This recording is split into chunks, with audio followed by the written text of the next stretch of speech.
Olá, aqui Patrícia Consumidor e a palavra de ordem é estude o CDC. Bom, o meu tá aqui já com muita colagem, né? Todos os artigos aqui inseridos, pintei aqui os que foram vetados, né? Bom, o que importa neste momento é a gente compreender, né, como que a Lei 14.181 passa a integrar o Código de Defesa do Consumidor e que direitos novos são esses, né, e como eles serão operacionalizados. No vídeo 1, no vídeo 2, eu cuidei de apresentar os novos princípios, os novos instrumentos, os novos direitos básicos e também as novas cláusulas nulas de pleno direito.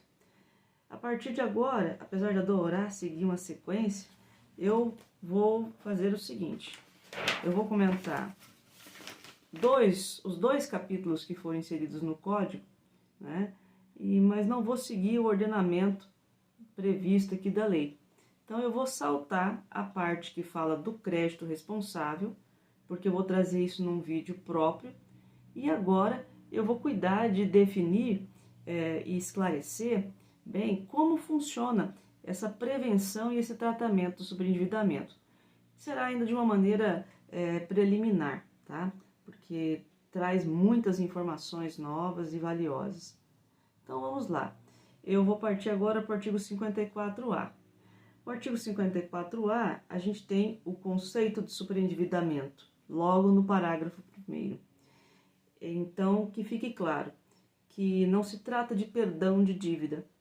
O consumidor que vai procurar um órgão de defesa do consumidor, ele vai porque ele quer pagar este compromisso. Só que ele se enquadrando aqui no conceito de superendividado, ou seja, que as dívidas que ele contraiu são de boa fé, que ele é uma pessoa natural, né? Que ele não tem como mais pagar estas dívidas sem deixar de comer, né? Ele não consegue, mesmo deixando de comer, pagar energia e água, ele não consegue honrar todos estes compromissos. E a gente pode até olhar não só aquilo que está vencido, mas aquilo que está a vencer. Porque é interessante a gente destacar que o crédito consignado ele sempre está em dia, né? Porque ele já principalmente para o servidor público, que tem aí uma condição específica. Então, primeiro passo é identificar se o consumidor está na condição de superendividado ou se ele é um endividado. Endividado, todos nós somos, porque nós temos obrigações mensais, por exemplo, a conta de energia a vencer. E podemos ter uma pessoa endividada que em determinado momento ela não está conseguindo honrar, né, todos os pagamentos, mas o patrimônio que ela tem, a remuneração que ela recebe, é possível, bastando aí uma organização financeira, uma educação financeira, uma reeducação financeira, para que ele venha a honrar tais compromissos. Então, essa pessoa não é um superendividado. Então, esse conceito é importante, porque a Lei 14.181, que vem a crescer direitos, né, acrescentar direitos ao Código de Defesa do Consumidor, ela é destinada a este público, a essas pessoas. E aí, gente, a distinção que se tem a fazer não é se ela é pobre ou rica, né, mas se ela se enquadra neste conceito. Claro que uma pessoa que comprou um artigo de luxo, ela por isso, né, provocou aí realmente uma quebra na sua vida financeira, não poderá se utilizar da lei, né? Mas alguém que sofreu um acidente da vida, perda de renda, perda de emprego, morte na família, e por tal motivo, né, sendo pessoa de boa fé, natural, não consegue mais honrar seus compromissos, este sim se enquadra no conceito de superendividamento. Isso está explicitado, né, no artigo 54A, parágrafo 1º. Né, o parágrafo 2º vem a fazer, a destrinchar isso melhor, né, a dizer que créditos seriam esses, que operações seriam essas abrangidas pela lei do superendividamento. E o parágrafo 3º vem excluindo, dizendo, olha, se foi comprado aí, serviços e produtos de alto valor, né, luxuosos, ou contratações fraudulentas, contratos que a pessoa tenha feito já com o objetivo de não pagar, tudo isso está excluído, não afastará este consumidor desta proteção legal, tá? Então, neste capítulo, eu vou fazer já fiz o comentário do artigo 54A. A partir do artigo 54B, nós temos aqui todo um eixo temático tratando do crédito responsável, quanto ao fornecimento de crédito. Portanto, nós vamos, para poder manter aqui uma didática, nós vamos partir para o capítulo 5, que também é novidade no Código de Defesa do Consumidor, e ao invés de iniciarmos pelo artigo 104A, vamos começar pelo 104C, tá? Bom, então se nós já temos um consumidor que passou por uma triagem e foi confirmada aí a condição dele de sobreendividado, o que se pode fazer? O artigo 104C, ele diz que os órgãos públicos que integram o Sistema Nacional de Defesa do Consumidor, eles podem, promover aí a fase conciliatória. Compete a eles, conciliatória e preventiva do processo de repactuação de dívidas. Na prática, nós temos que órgãos que se enquadram nessa condição? O PROCON, que é o mais famoso, que ele eu falo que o PROCON é a infantaria, porque está na linha de frente, é o que recebe primeiro o consumidor, mas nós temos também outros órgãos integrantes que poderão promover núcleos para atender esse consumidor sobreendividado e promover essa conciliação, essa tentativa de conciliação. São eles, então, o PROCON, repetindo, a Defensoria Pública, o próprio Judiciário, através dos sejusques, e também o Ministério Público poderá. Porque aqui o legislador falou órgãos públicos integrantes do Sistema Nacional. Outro detalhe importante que a gente vê aqui no artigo 104C é que haverá admissão de convênios. Então, por exemplo, o PROCON pode fazer um convênio com o Tribunal de Justiça para que a conciliação realizada no PROCON, esses elementos produzidos, já sirvam, caso não haja conciliação, para a próxima etapa. Tudo isso haverá de ser ainda construído, através de um pacto nacional mesmo, de interpretação e aplicação desta legislação. Porque é preciso levar em consideração as características regionais desse país continental que é o nosso, as condições de cada órgão público, num município menor, em determinada capital e assim por diante. Outro detalhe aqui que a gente quer deixar evidente. Este consumidor sobreendividado, então, ele comparece primeiramente no PROCON, e lá no PROCON, ou então em outros núcleos da Defensoria Pública ou outros entes do sistema, mas lá nestes núcleos ele vai levar todas as dívidas que ele tem, vai levar o histórico dele, de crédito, ele vai levar realmente essa angústia dele. E aí, dentro desses núcleos, é necessário que haja não só um tratamento jurídico, mas um tratamento de acolhida, uma acolhida, uma assistência social, um olhar no campo psicológico. Não só temos aí números para um contador e um economista, mas nós temos outros profissionais que convém sejam envolvidos neste processo. Vejamos bem, nós sabemos que os órgãos ainda não estão aparelhados para isso.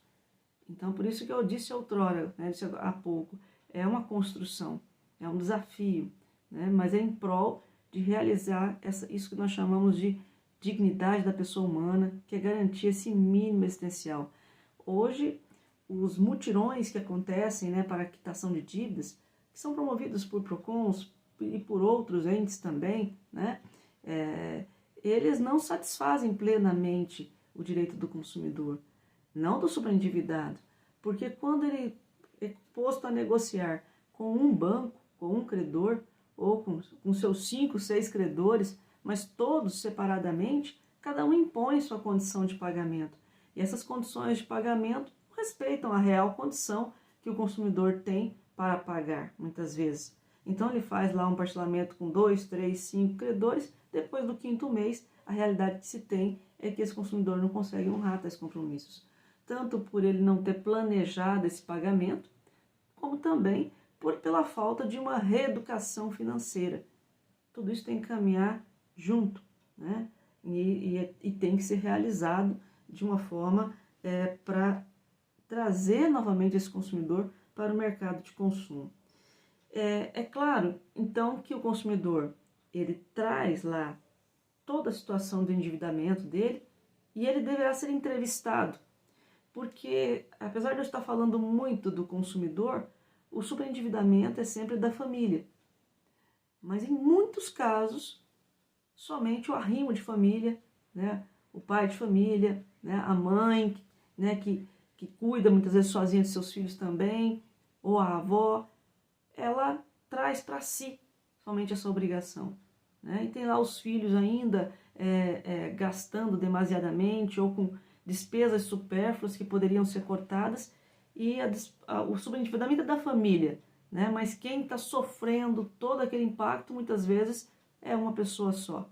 E aí que está um dos erros e um dos fatores que impedem, né, a reeducação financeira ou que impedem a pessoa de retomar, né, o controle da sua vida econômica. O fato dela achar que é sozinha que ela vai resolver. Você vê que quando a gente entra nesse campo, a gente está muito mais discutindo a psicologia, né, ou a falta de educação financeira do que realmente as dívidas desta pessoa.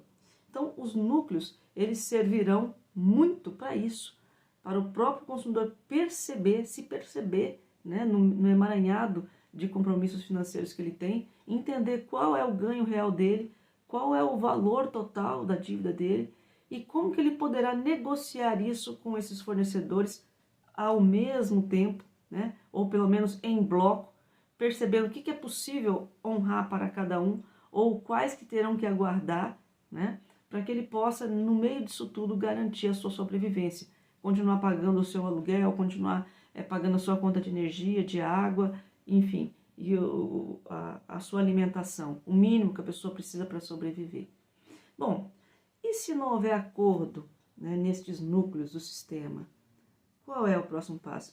Por isso que eu vim no 104C e falo, agora sim, a gente vai para o artigo 104A, que é a abertura do capítulo 5, que foi inserido no Código de Defesa do Consumidor, cujo título é da conciliação no superendividamento. Aí sim, olha o teor dele. A requerimento do consumidor, né, superendividado, o juiz pode instaurar o processo de repactuação de dívidas. E aí vai ter uma audiência conciliatória, né? E esse consumidor vai apresentar uma proposta, um plano de pagamento. Lá na conciliação do PROCON, dos órgãos do sistema, também foi apresentado um plano de pagamento. Mas pode ser que não tenha havido acordo, por isso a gente está na esfera judicial. E aí, na esfera judicial, evidentemente, aqui, esse plano de pagamento, né, poderá ter um prazo fixado de até 5 anos para o consumidor quitar toda a obrigação. E aqui também, garantindo o mínimo existencial. Né? E o que é forte aqui nesse parâmetro novo é que se o credor não comparecer à audiência de conciliação, haverá a suspensão da exigibilidade do débito, a interrupção dos encargos de mora. Então, a dívida vai parar de crescer. Se o fornecedor, não quero negociar, problema teu, né? Então, a indústria dos juros, né, subindo, né, de forma escalonada, isso será freado. Então, esse é um ponto muito importante mesmo, né, que possibilita, que dá esperança, né, de retorno desse consumidor à economia. Né? E outra coisa ainda, esse credor que não comparece à audiência de conciliação, ele vai ficar para o fim da fila. Lógico que ele tem direito a receber o crédito, mas ele vai ficar no fim da fila, né, após o pagamento de todos que estiveram presentes, é que chegará a vez dele. Né? E esse pacto feito, né, em audiência, ele terá realmente a eficácia de título executivo, né, e força de coisa julgada. Bom, eu sei que aqui a conversa já foi ficando muito técnica, mas só para compreender, né, as etapas desta fase, né, de conciliação. Ela pode ser extrajudicial, se resolver lá, muito bem, no PROCON, por exemplo, mas se não resolver, ela poderá ter a fase aqui judicial. E é claro, é uma garantia constitucional, né, e está previsto, inclusive aqui nesta lei, a garantia de acesso ao judiciário, poderá também já se iniciar, né, em discussão numa ação judicial. O consumidor ter aí seu procurador, seu advogado, ou através da defensoria pública, este caminho, né? Mas a estrutura ela é feita para que os credores se interessem, né, por pactuar com o consumidor na fase extrajudicial.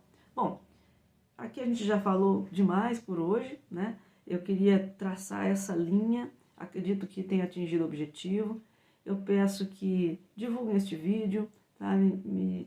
Tragam sugestões. Eu sei que é feito aqui de uma forma muito simples, mas eu gostaria que vocês curtissem, tá? E que me ajudassem a divulgar. Eu tenho um canal no YouTube, Patrícia Consumidor, né? Quem puder se inscrever lá, é uma forma de participar, né? de trazer ideias. Esta legislação precisa ser divulgada o máximo possível. Nós todos precisamos compreendê-la, não é uma lei para advogados. O Código de Defesa do Consumidor nunca foi isso, tá? É para todos nós. E o benefício da aplicação dessa legislação não é só para o consumidor sobreendividado, que muitas vezes é discriminado, né? Entende-se que ele não soube gastar, não soube conduzir aí o crédito, quando isso não é uma verdade, né? Não é assim. Nós temos acidentes da vida, dos quais eu já falei hoje aqui. Então, é preciso que tenhamos sempre uma postura de acolhida mesmo, de percepção, porque não está sendo perdoada dívida nenhuma, né? Então, claro está aqui os caminhos que poderão ser perseguidos, né, por todos nós, e que o benefício disso não é só do consumidor sobreendividado, mas é do mercado, é do comércio, é das próprias instituições financeiras, dessas novas que estão chegando no mercado, as startups, enfim, é em favor do empreendedorismo. Por que é em favor do empreendedorismo? Porque reativa a economia, a pessoa que está pagando as suas contas, ela está colocando dinheiro no comércio, a roda está girando, a roda viva está girando, né? E essas pessoas saem da exclusão e voltam ao mercado de consumo. É isso, muito obrigada e até o próximo vídeo.